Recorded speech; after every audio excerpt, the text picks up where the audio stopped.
gran parte de la obra del estudio de Saná en Japón, ¿no? Obvio. Este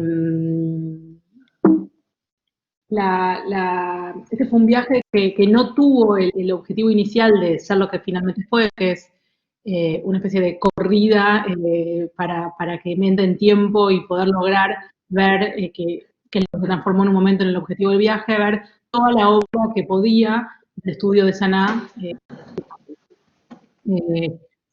Hay algunas otras obras que se van mechando, muy poquitas, de otros arquitectos que también las vi, pero realmente en un momento me pareció interesante que la obra tenga como una temática, o sea, perdón, que el recorrido tenga una temática y que sea una especie de registro como documental de toda esta obra de distinta. Eso fue lo que decía antes, no desde la foto como impoluta de una publicación y las publicaciones que todos miramos, sino desde una especie de registro documental de esa obra como utilizada, más con el pasto no crecido, con los vídeos llenos de stickers, con la gente usándola, con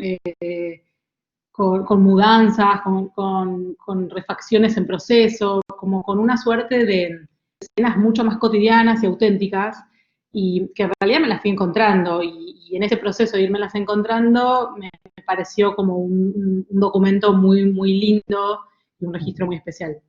Este mapa es los lugares a donde fui.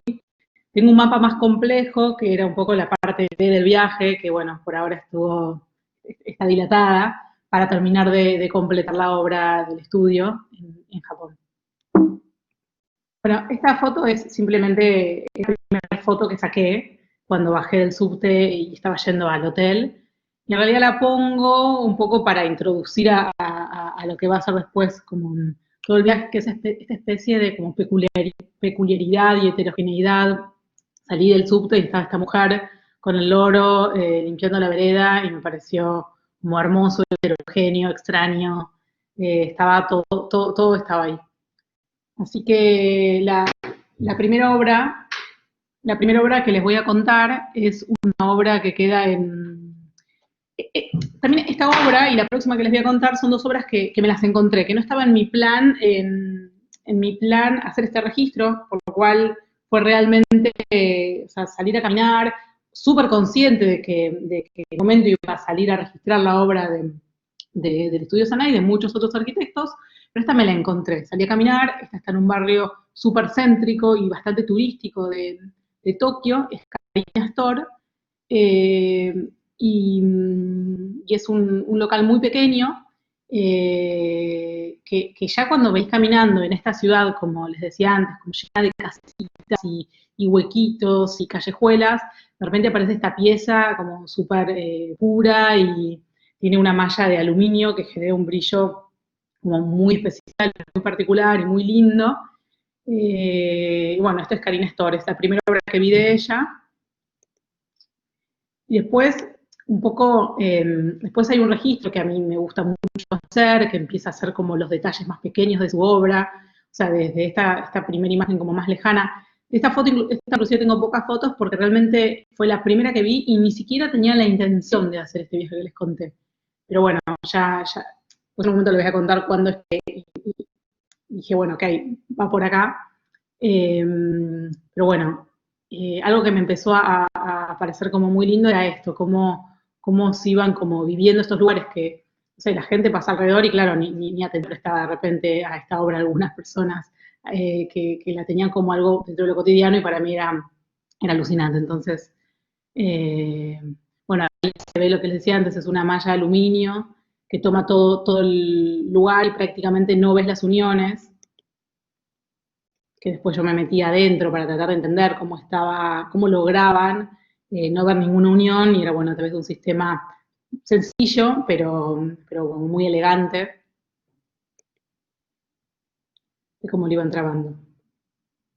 Un poco la obra yo de alguna manera me acerqué desde una mirada como mucho más como lejana, y traté de acercarme, pero esto es como un interés que a mí me interesó siempre mucho, es como tratar después de entender efectivamente cómo estaba, cómo habían logrado esos detalles para lograr esa presencia tan simple o tan simple y tan pura de la obra.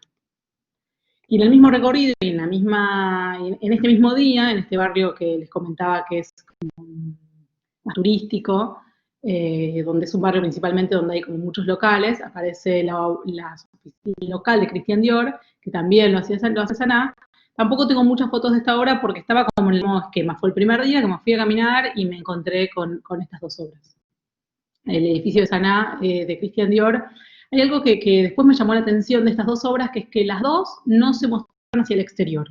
Eran dos edificios comerciales que tenían que vender un producto, pero las dos tenías que ingresar para ver el producto. Esta, la otra, porque tenía esta malla de aluminio, y luego estaba el vidrio por detrás, y en esta, porque tenía el vidrio por delante, y atrás una especie de cortina plástica que daba un efecto muy interesante hacia afuera, pero que no te permitía percibir lo que pasaba.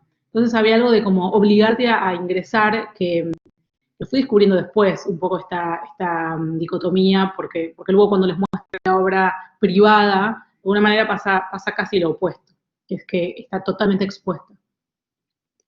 Pero bueno, y este es el tercer, o sea, las fotos las voy a mostrar cronológicamente en función de mi recorrido.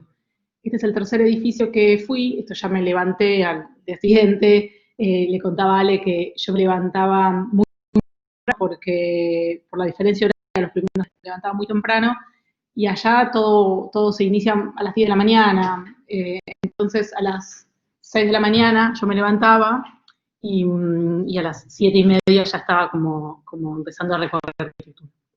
Bueno, este edificio es un edificio que era para una editorial, es de los pocos edificios que recorrí más en altura, en Tokio. En altura me refiero en altura del estudio de ellos en Tokio, y bueno, la propuesta de ellos era que acercarse más a la gente, como que la gente los pueda ver, ser más transparentes. Y bueno, estas son algunas fotos ya más cerquita.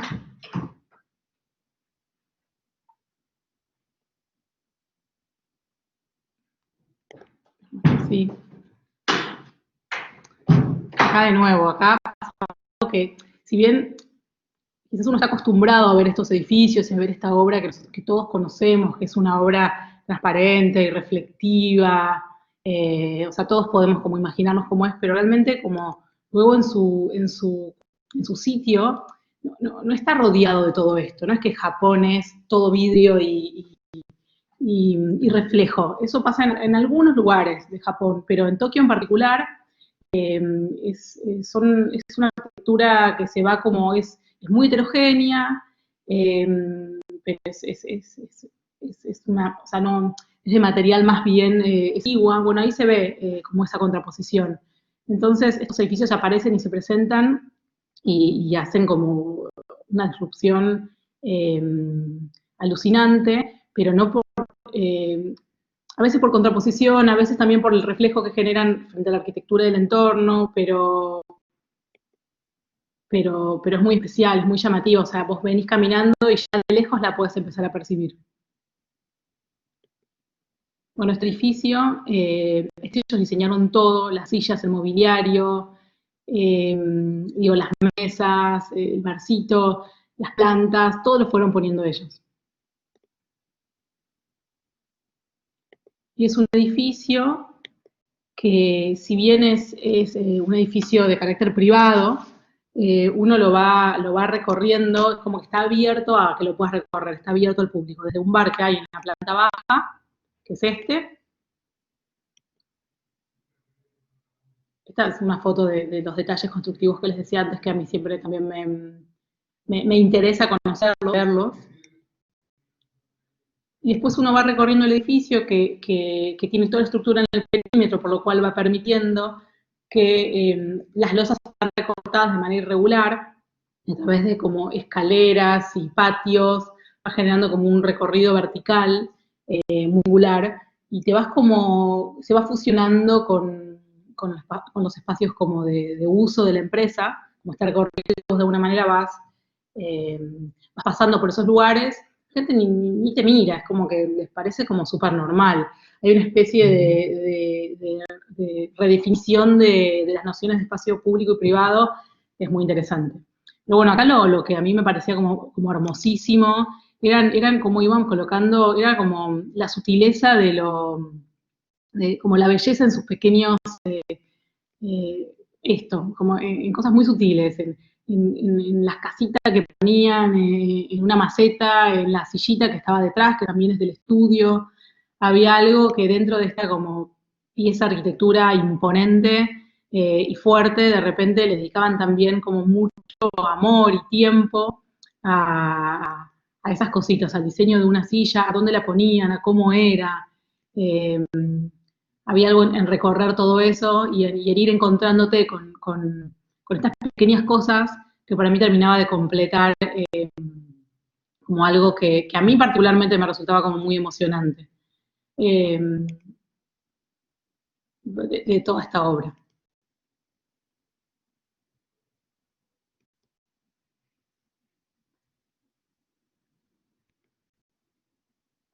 Bueno, acá se lo empieza a ver más también desde afuera de nuevo.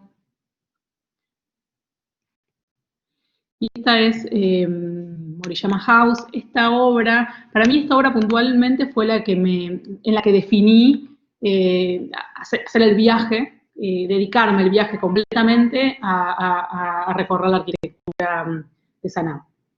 Un poco porque la obra en sí me resultó emocionante, y el otro porque para conocer esta obra tuve que hacer un viaje como de 1 hora. Yo salí de Tokio, dije, bueno, era la única obra que tenía la única casa que tenía dirección, porque algo que me fui dando cuenta y es que ninguna casa, por lo menos del estudio de Saná, había direcciones en ningún lado. En ningún lado estaban registradas para que la gente no los vaya a molestar, no pueda ir a la casa de la gente.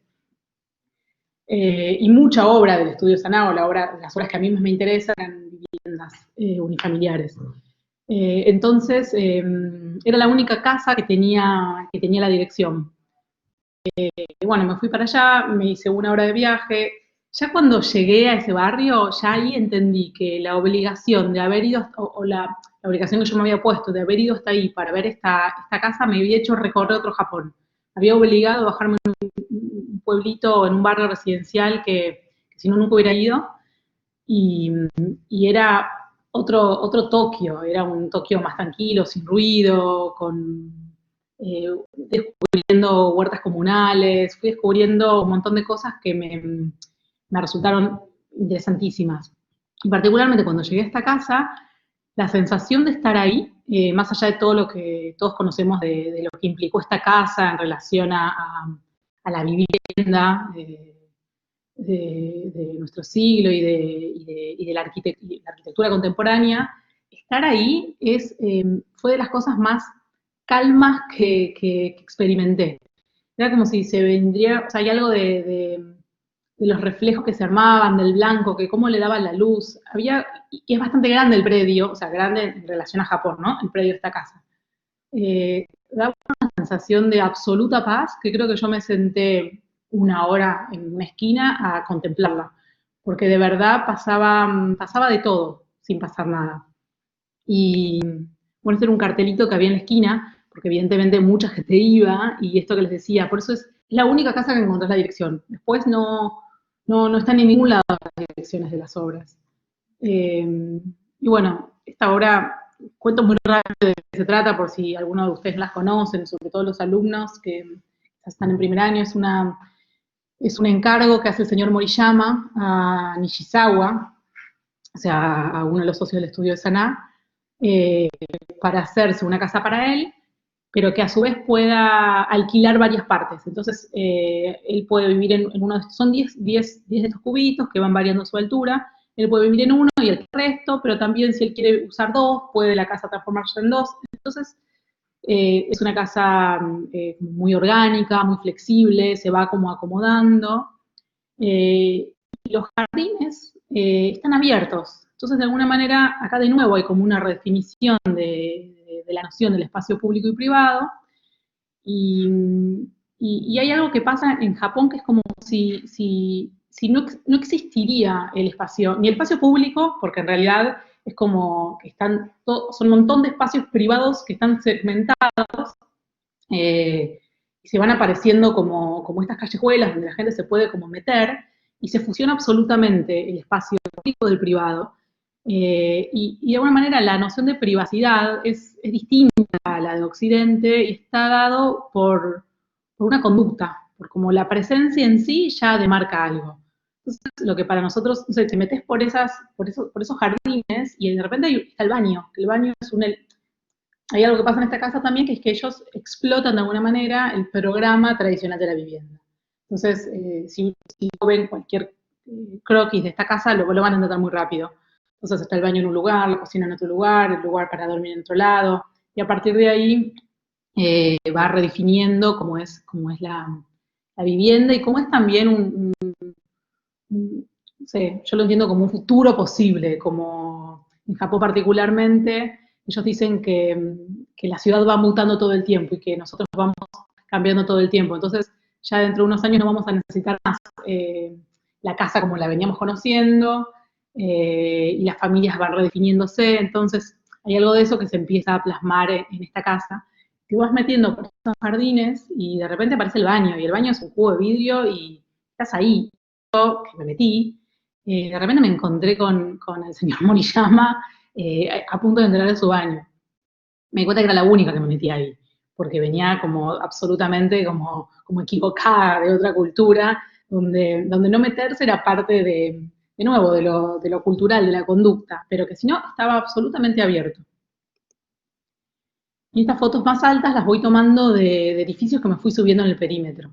Eh, y de nuevo, es como todo resultaba muy posible. Eh, Después, lo que a mí más me interesaba era ver esto, ver como el uso cotidiano de estos espacios, ver la manguera en el piso, plegable, ver las diferentes macetas, cómo la iban habitando. Este que ven ahí, todo transparente, es el baño. Cómo iban habitando los usuarios este espacio, como menos perfecto, quizás, de las imágenes que yo misma conocía de esta casa.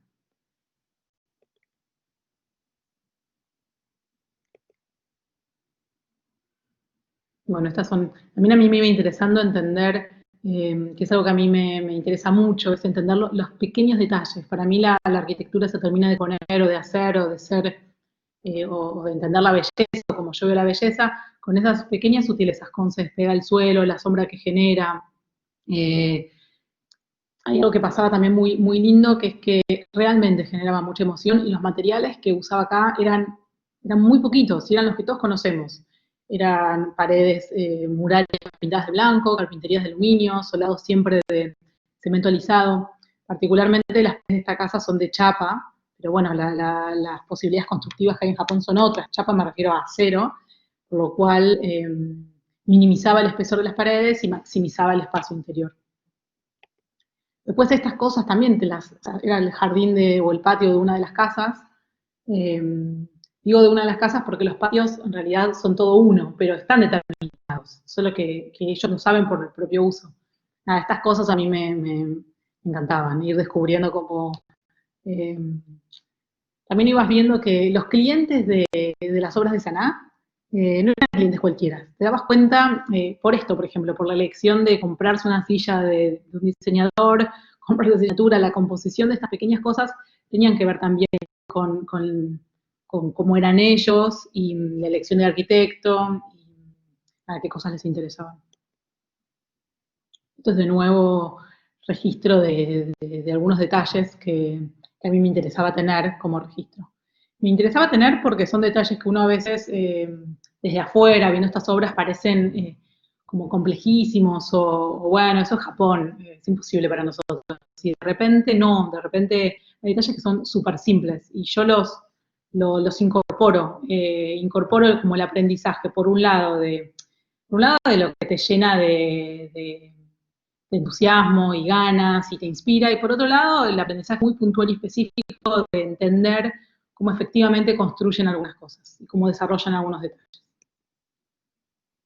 Bueno, y ahí se ve como el paisaje que hace como este contraste con la arquitectura tradicional japonesa por detrás, que también lo hace de una manera que estás ahí y es muy calmo.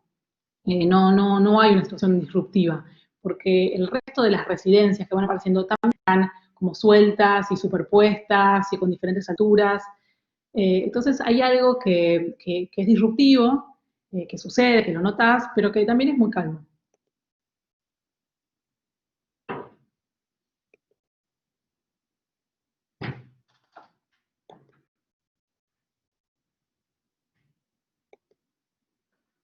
Estas siguen siendo fotos de lo mismo.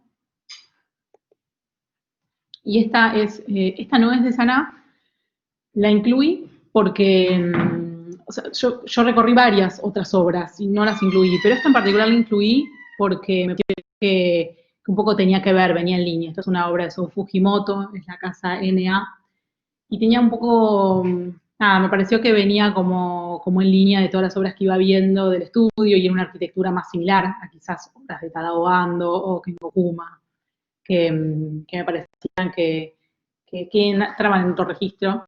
Pero bueno, esta la incluí también es una casa residencial en otro barrio de Tokio, todos eran barrios cercanos a Tokio, a una hora más o menos del centro.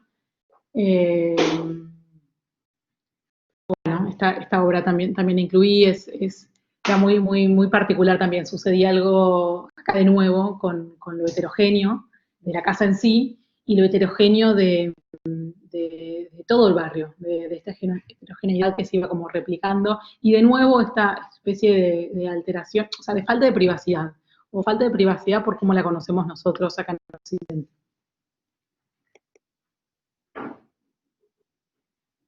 En todas estas casas toqué la puerta para ver si me dejaban entrar. Eh, en estas casas en ninguna, era como imposible. Era imposible que te entiendan también y era imposible que me dejen entrar. Así que fui encontrando las maneras de poder, en algunas obras que después les voy mostrando, poder ingresar, en otras no. Eh, pero bueno.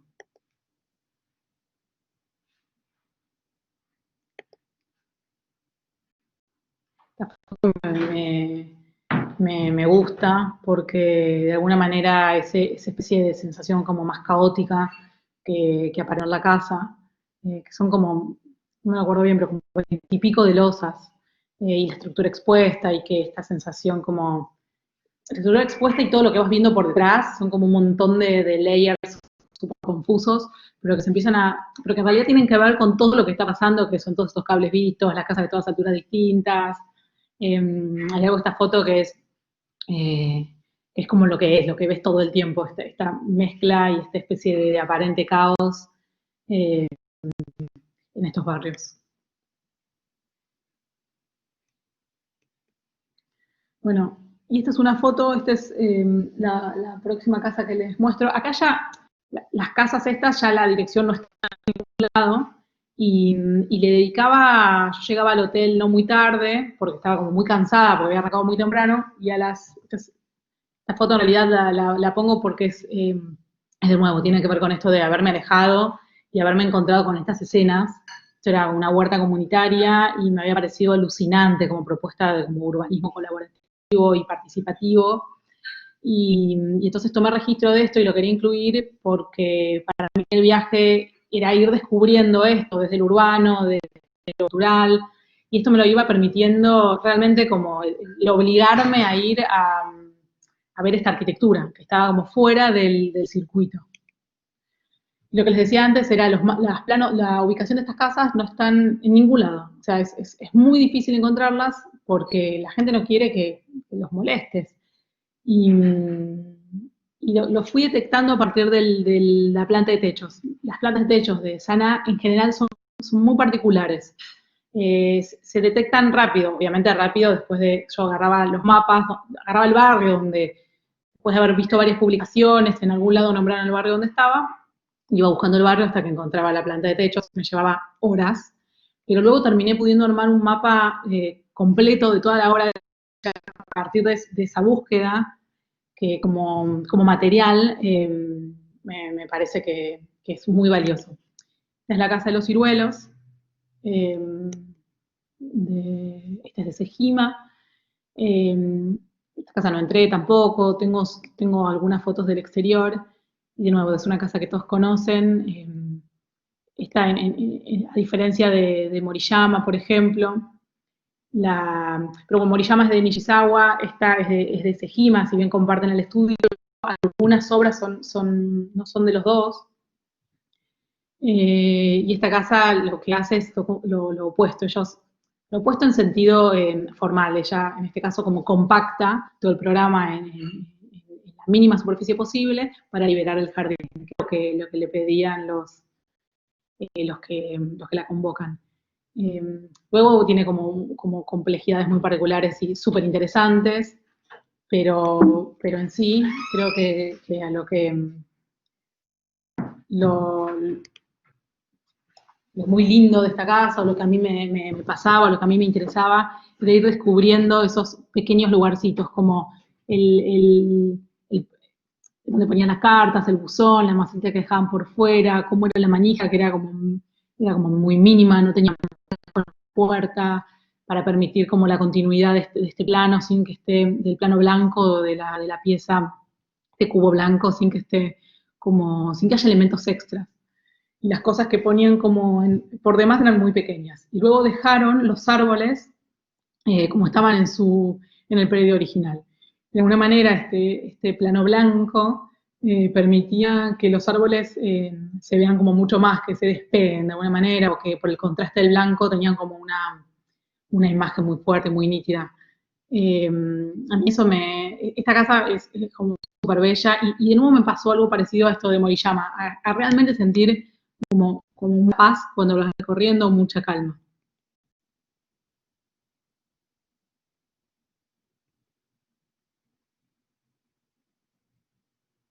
Después de esta casa,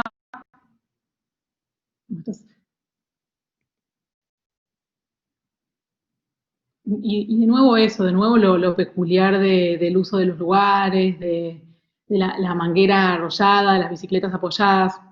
A mí toda esa experiencia de cómo iban siendo como usados los espacios, cómo de alguna manera ellos bueno, la arquitectura termina en un momento y luego empieza a ser como usada y de diferentes maneras. Y a mí todo eso, todo ese registro me parecía como muy interesante, de ver hasta dónde llega el arquitecto y empieza después a tener vida esa arquitectura a través del uso.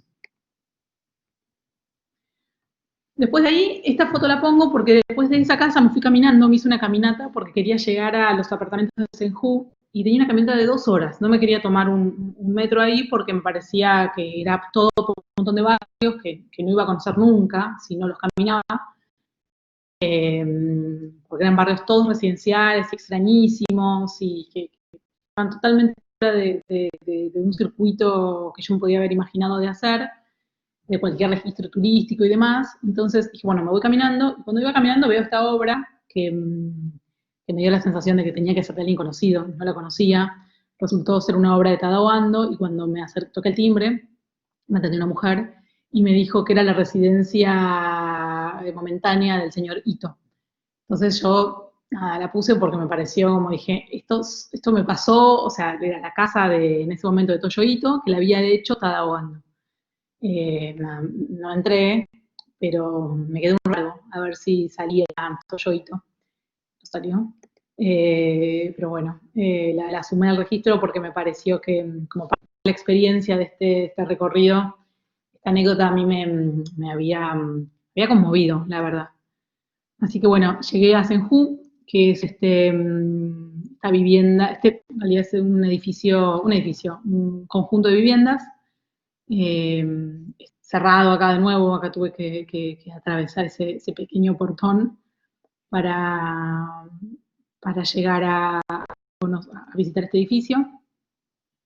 Digo edificio, pero es como un edificio en horizontal, pero este conjunto de viviendas, que de nuevo acá es distinto a Moriyama, que era una casa, acá son como varias casitas, ellos lo describen así, son como, de alguna manera esto podría ser como el inicio de una futura ciudad. Y de nuevo, estas especies de escenarios de interior y exterior, estos jardines que son privados pero que son públicos al mismo tiempo. Y acá empiezan a trabajar otra materialidad, el ladrillo está súper lijado, es súper rosado, muy lindo, es muy amable. Acá fui muy temprano, entonces estaban las cortinas bajas, se veían algunas cosas, pude ver un poco menos, pero de nuevo, a mí los detalles de cómo desarrollaban los pluviales, de cómo hacían un montón de, cómo terminaban construyendo la arquitectura, que después nosotros también nos toca hacer, me resultaba muy interesante. Y de nuevo estos pequeños patios, estos pequeños universos que van funcionando estos usos que nosotros tenemos tan estrechamente definidos y separados, y ahí se empezaba a generar como en la fusión de esos universos, ahí se generaba como algo más, como muy lindo. Bueno, entonces,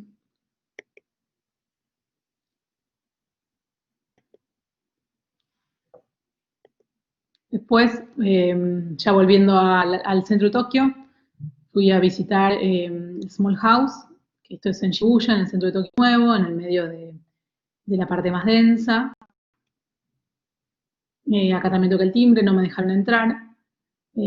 Small House es una casa muy, muy pequeña, que la reconoces por su forma. Está toda revestida en aluminio y vidrio.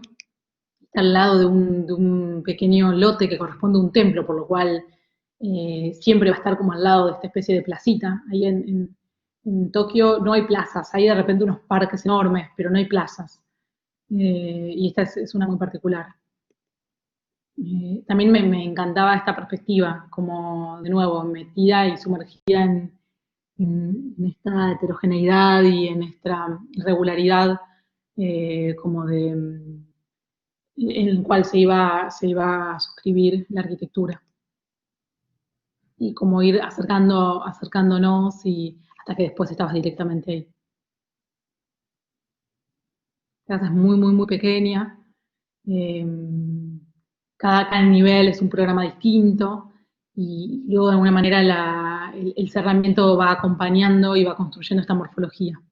Pero es totalmente transparente para que desde adentro puedas percibir este jardín que se ponía al lado y tenía unos sauces muy lindos.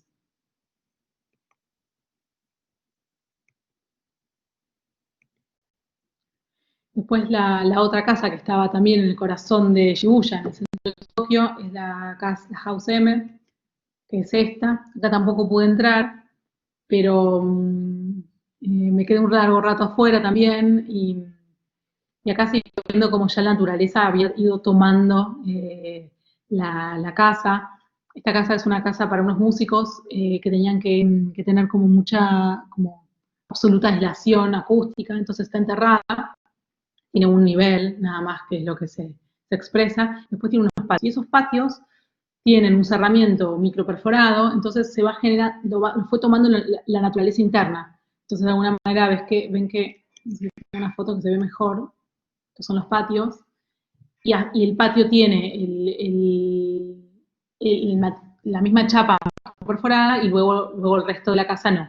Entonces desde afuera vas dando cuenta de esta diferenciación, un poco por la luz a la noche y otro poco por la vegetación como lo fue tomando. Ahí en un lado se ve como ya como súper tomado y en el otro como se empieza a tomar.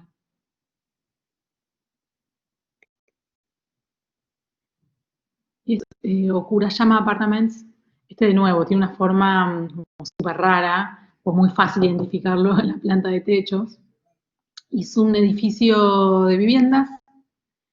Que algo que pasa en casi toda la arquitectura de ellos es que te sorprende cómo en un predio de determinadas dimensiones dan tanto espacio a áreas exteriores que finalmente no parecen tener un uso expansivo, sino un uso más como contemplativo, pero que después parecen como tan pequeños los espacios que terminan quedando para el uso propio, para el uso interior.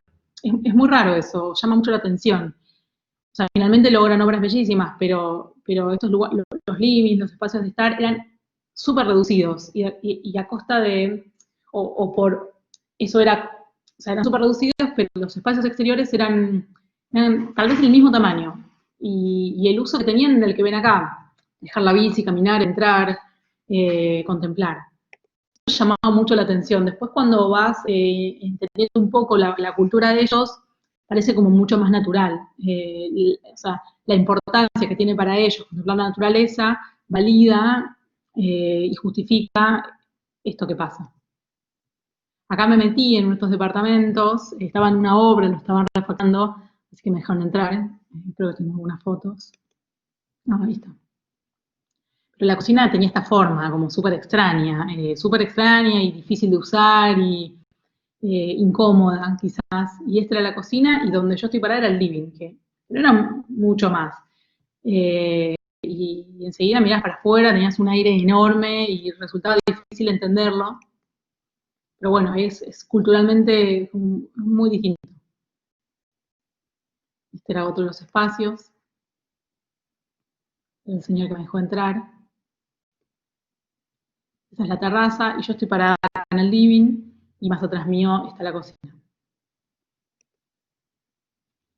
Este es el baño.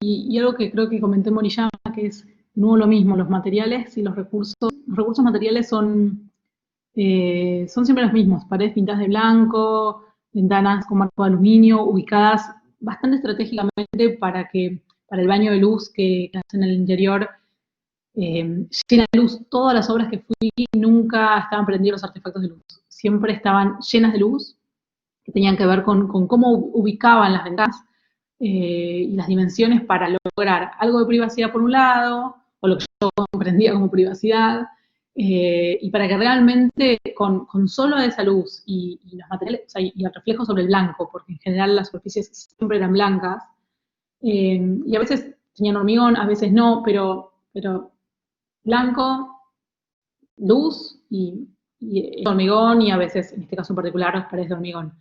Realmente eran como muy pocos los recursos materiales en sentidos de imagen, y el transitar estos lugares o habitarlos era...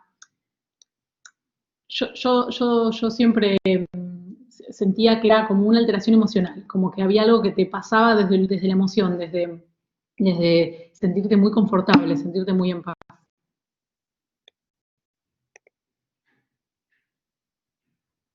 Bueno, estas son como fotos de lo mismo, el recorrido que se va haciendo es un edificio, no sé si conocen la planta, pero es como si hubieran agarrado una pieza rectangular y lo hubieran arrancado así como una forma como la laberíntica, pero orgánica, y quedando estrechos muy angostos también de lo construido.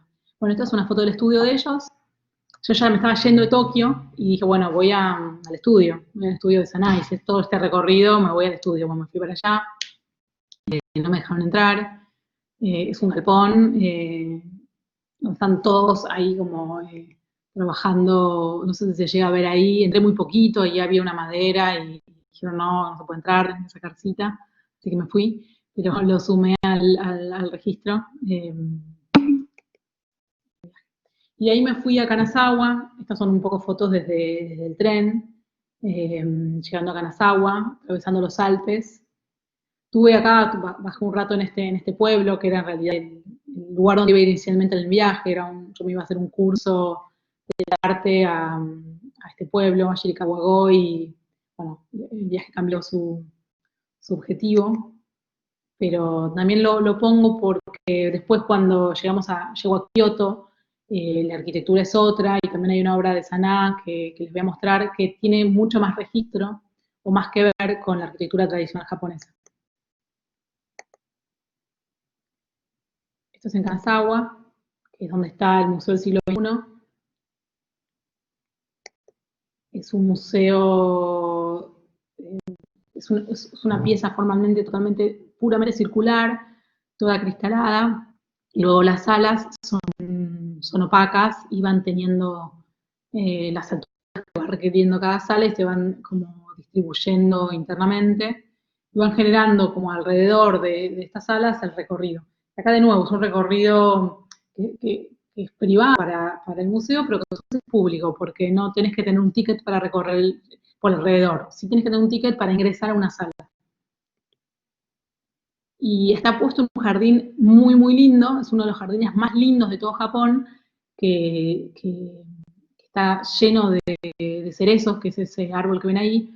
Entonces, por un lado es hermoso recorrer el museo por dentro, pero por fuera todo el tiempo va reflejando la naturaleza, y a su vez yo fui en abril, fui en plena floración del cerezo, pero en otoño tiene otro color, o sea que el paisaje es otro, la foto del edificio es otra, porque el reflejo es otro, y va generando entonces como la misma arquitectura una relación por un lado con el paisaje muy particular, como un nuevo paisaje constituido por ambos, pero a su vez la foto de la arquitectura en sí está todo el tiempo cambiando, y está cambiando en relación a las estaciones del año.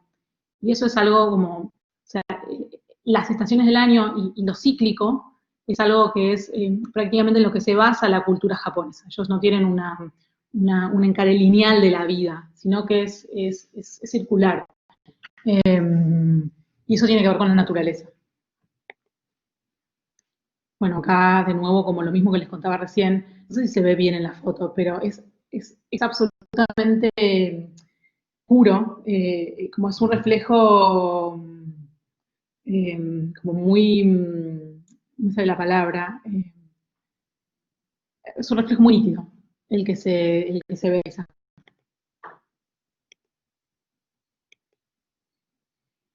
Y a su vez, después si ingresan ven que hay bancos y que se van poniendo de manera como muy prudente para poder contemplar este jardín.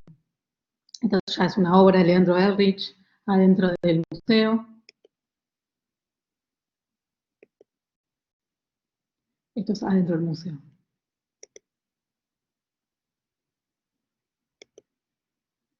Y acá de nuevo, el piso es de cemento, las paredes son blancas, el techo es blanco.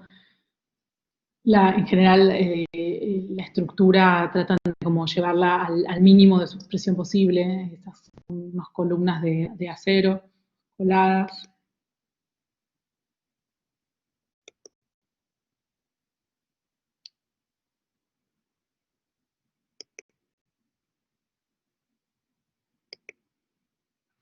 Bueno, y después de Kanazawa es una ciudad que queda bastante arriba de Tokio, fueron como 4 horas de tren.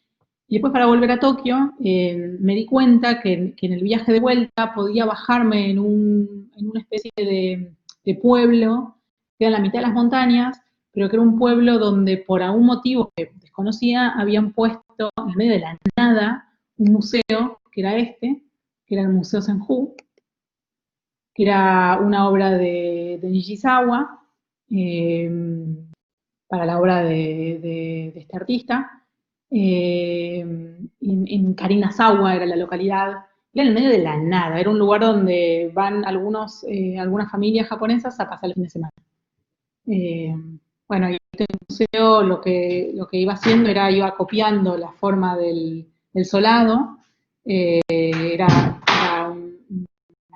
un solado muy regular, como con forma muy orgánica, iba copiando esa forma y el techo también lo iba acompañando. Luego aparecían unos patios que iban como bañando de luz natural y iban también consolidando y huyendo como un paisaje interno. Y era un museo para la exposición de estas obras de arte, ahora no recuerdo el nombre del artista. Y después había algunos bancos para contemplar eso. Y por ejemplo me parecía como muy alucinante las cortinas que llegaban hasta la mitad, pero que permitían tapar exactamente el sol que necesitaban a veces las obras.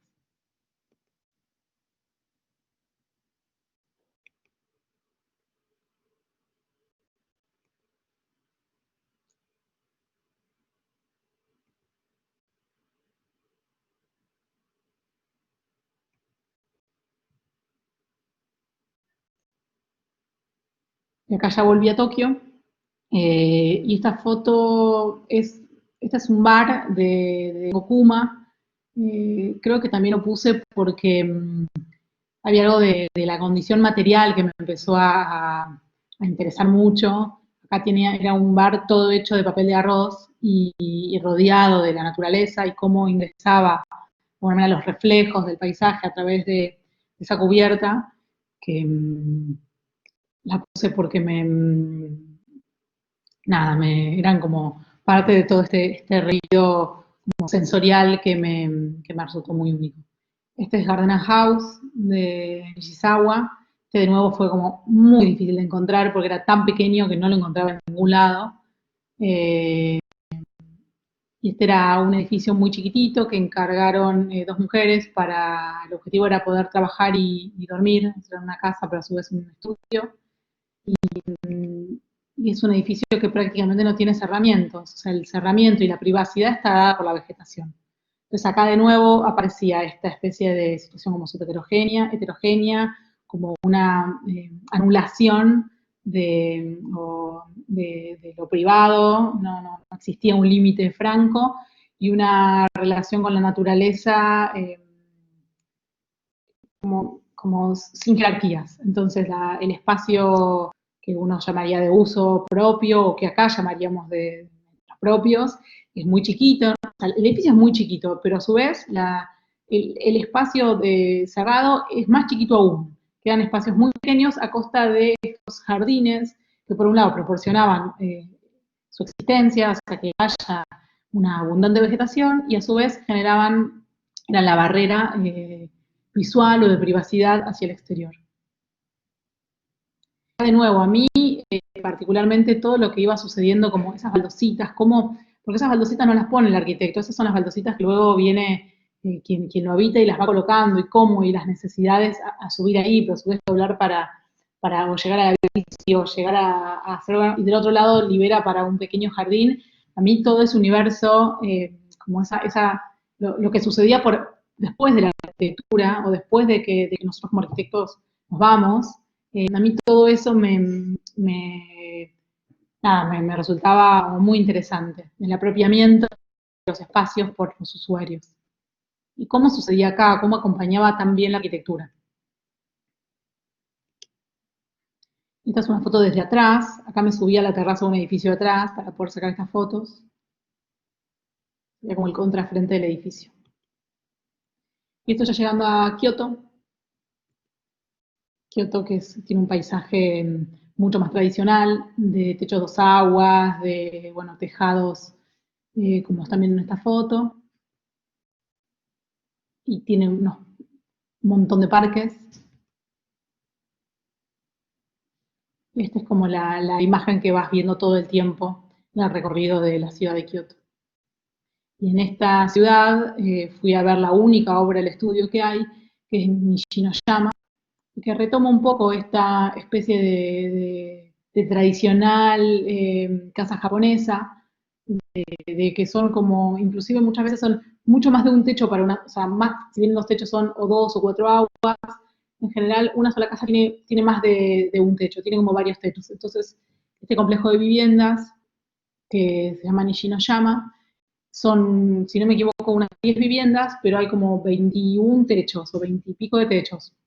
Entonces, la imagen exterior, como si fueran un montón de casitas tradicionales japonesas, y luego por dentro, cada una de estas casas tiene un patio, que esos patios van siempre tocándose y se puede ir haciendo como un recorrido a través de todos estos patios, que son en general el ingreso a las viviendas.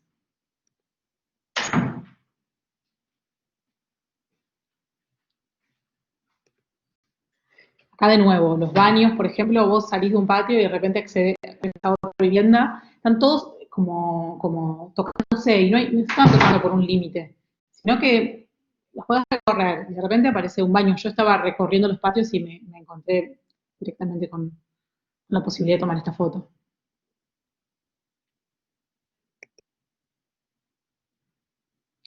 Y después, bueno, cada familia iba habitando el espacio con sus cosas, sus plantas, sus muebles.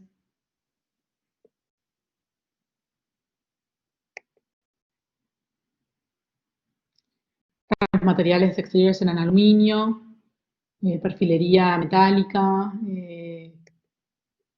estaban todas las paredes revestidas en aluminio o en cemento, o eran construidas en cemento.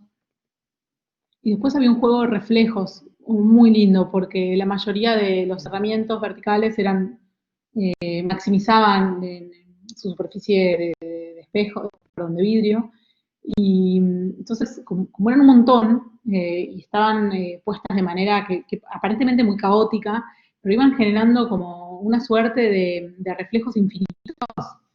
Eh, ahí se empiezan a ver. Que era, era muy lindo.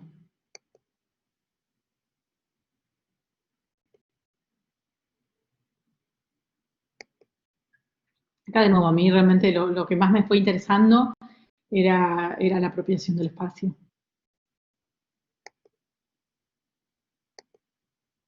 Esta es la imagen exterior que les contaba al principio, esta especie de continuidad con la arquitectura tradicional japonesa.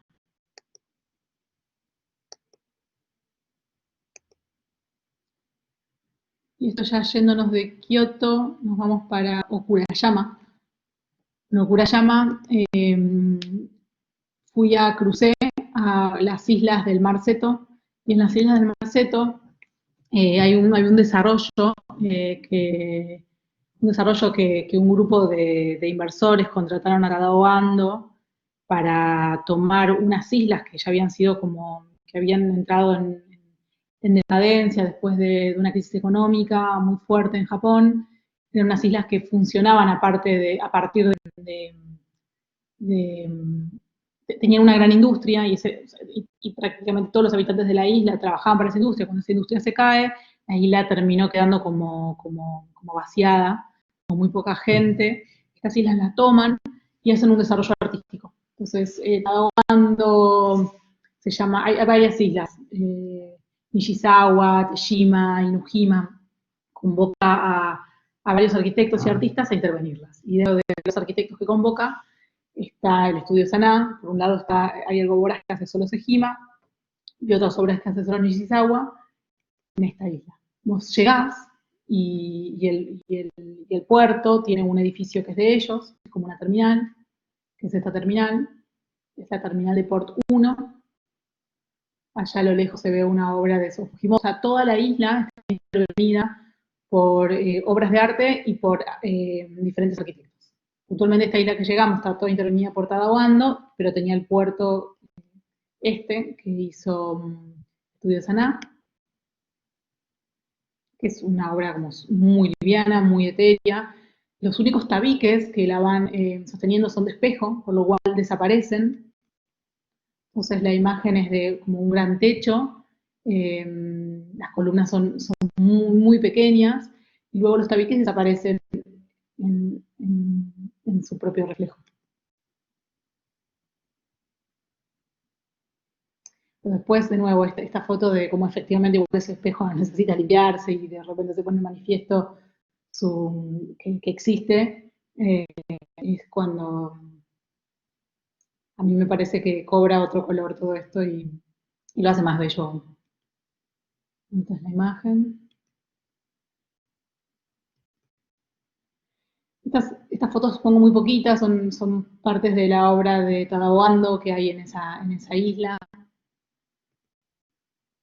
Y esta foto es más que nada también para entender el contexto. El lugar tiene una flora hermosa, es un lugar como muy lindo, está prácticamente vacío, están estos museos vacíos y en este contexto aparecen las intervenciones que les voy a mostrar. La isla anterior era, no olvidé el nombre, bueno, no importa. Esta isla que están viendo ahora la foto es Inujima, es parte de este complejo de islas.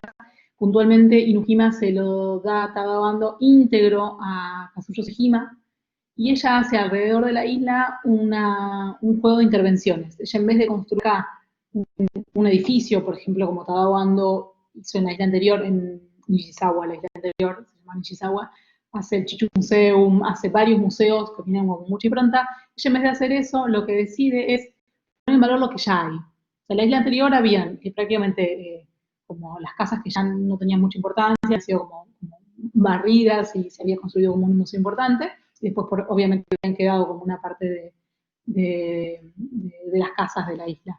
Y acá lo que ella hace es poner en valor la existencia, sin una intervención puntual. Y lo hace desde pequeñas sutilezas hasta algunos escenarios construidos más impacto. Acá, por ejemplo, y lo vas viendo todo el tiempo, cómo pone las dos sillas que están por allí detrás y las vuelve a colocar acá, con sillas proyectadas por ella. Y de alguna manera esta especie de poner en valor lo que se ve y esas cosas que a veces nosotros no vemos, o no vemos, o no prestamos atención, o no ponemos nuestra mirada ahí. Estas pequeñas sutilezas es que ella va armando su proyecto en Inujima y para mí va armando su obra en general, de estas pequeñas cosas. Acá hace, en el medio del recorrido, hace como una especie de gran pasaje, que es un pasaje con esta forma como de semicírculos, y le coloca adentro, en realidad convoca a un artista que coloca adentro unos lentes, entonces vos vas recorriendo y cada lente te va distorsionando la obra que es, la arquitectura que está adelante. Es una arquitectura original, existente. De alguna manera es de nuevo volverla a mirar, ponerla en valor. Es como en vez de vos, uno quizás después de estar mucho en Japón y ya haber visto mucho de esta arquitectura, no le prestas atención, caminás, bueno, es un lugar más. Y a través de la arquitectura o la propuesta de Kazuyo Sejima, está todo el tiempo poniendo en valor lo que ya existe. Y acá de nuevo, esta es otra intervención. Son todas un montón de intervenciones que ella hace convocando a diferentes artistas. Esta es una intervención que es como una especie de círculo con una entrada y un banco en el medio. Entonces vos te sentás y vas mirando para tu alrededor y vas como observando el paisaje, que acá lo hace ella como a través de unos dibujos de flores. Después esta es una especie de lugar para sentarse, que tiene un techo como es de acero con algunas perforaciones. Si vas golpeando esas columnas, va generando música. Está cubierta, pero no se ven las perforaciones. Luego son algunas intervenciones también en casas que ella toma y en particular en esta limpia todo el espacio interior, quita toda la tabiquería, deja solamente las columnas. Acá luego convocan a un artista para que colocan una obra de arte adentro de esta casa, y hace unas intervenciones, agrega por fuera una especie de elemento irregular que es por dentro es de aluminio, entonces vos entrás y se te va distorsionando la mirada y el reflejo de las cosas va distorsionándose. Pero siempre de nuevo en pos de volver a mirar, de volver a mirarlo, la misma casa, volver a mirar las casas que aparecen en ese reflejo. Y esta es la última obra del recorrido de Inujima, que adentro hay un espejo de Olafur y Lazón, que según como mires a través de ese espejo, puedes ver casi toda la isla. Entonces, de nuevo, como cierre del recorrido, se vuelve a reflejar lo que ya está y como una suerte de puesta en valor. Esta es otra isla que fui al otro día, que es Tejima, y acá es una isla más chiquita, no, perdón, Inujima es un poco más chiquita, pero esta es una isla que tiene no tiene tantas construcciones y hay algunas intervenciones, pero la obra puntualmente que hicieron acá, que acá lo convocan en Nishizawa, hacen el Museo del Agua, y bueno, esta obra es la Nishizawa junto con un artista, y acá uno va llegando, haces como una hora en bicicleta o quieras, pero ahí es muy fácil conseguir bicicletas, hasta llegar en el medio de una de estas como especies de montañas que se van armando en el paisaje. Llegas a este museo a través de como un recorrido, ahí está la entrada. Y acá te permite entrar solo de a 4 personas, o sea, no pueden haber más de 4 personas en el museo, tenés que sacarte las zapatillas y entras, no puedes sacar fotos, las fotos están sacadas, son malísimas estas fotos porque están sacadas como pude, si me descubren y me echen. Pero este fue, para mí fue de las obras más impresionantes que fui en mi vida. Es un museo que tiene solo, es como una especie de gran cáscara, tiene como la forma de una gota de agua, el piso es de cemento, el techo es de cemento, todo de hormigón, tiene estas dos perforaciones por el cual ingresa la lluvia y ingresa la...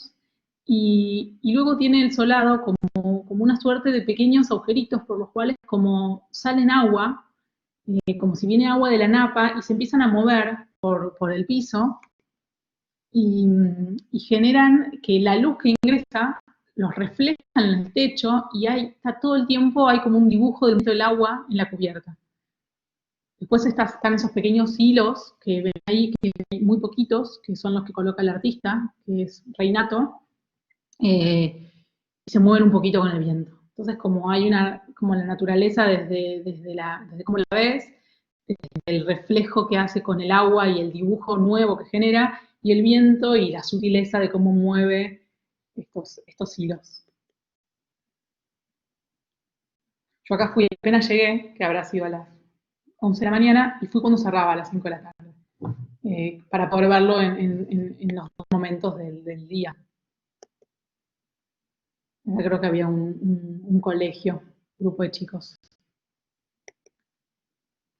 Esto era lo que les decía, y después había como unas especies de taponcitos en los cuales iba absorbiendo el agua, que se iba moviendo.